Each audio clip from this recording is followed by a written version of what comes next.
ایک ایسی دعا جس کو مریض کے پاس پڑھی جائے تو مریض صحت یاب ہو جائے گا۔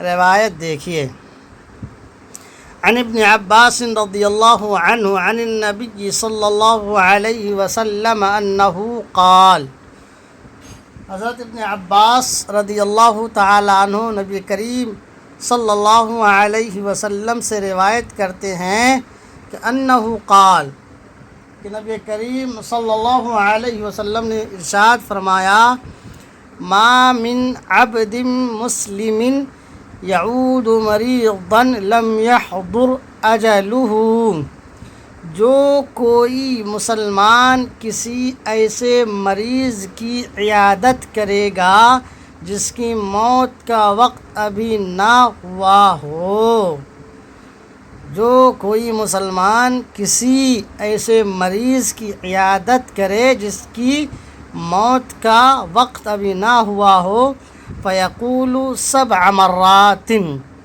پھر عیادت کرتے وقت 7 مرتبہ یہ جملہ کہے، اسأل اللہ العظیم رب العرش العظیم ان یشفیک الا عوفیہ، تو اللہ تبارک و تعالیٰ اسے عافیت عطا کر دے گا۔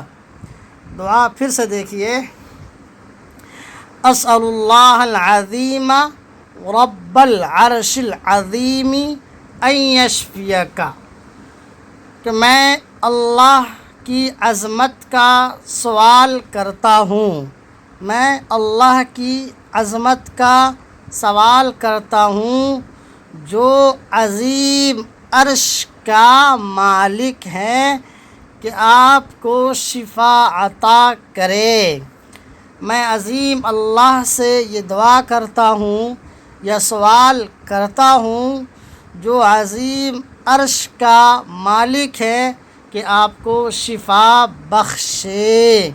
فرمایا 7 مرتبہ اگر کوئی شخص اس دعا کو مریض کے پاس بیٹھ کر کے پڑھے گا تو اللہ تبارک و تعالیٰ ضرور اسے شفا بخشے گا حتیٰ کہ موت کا وقت نہ ہو۔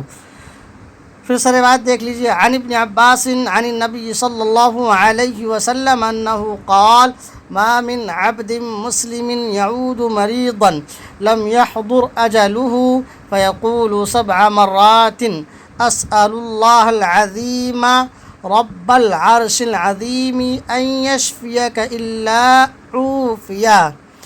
اللہ تبارک و تعالیٰ آپ کو اپنی حفظ و امان میں رکھے۔ ویڈیو کو شیئر کر دیجیے اور میرے یوٹیوب چینل OA ندوی کو سبسکرائب کر لیجیے۔ اللہ حافظ، فی امان اللہ۔ فیس بک کو بھی فالو کر لیجیے۔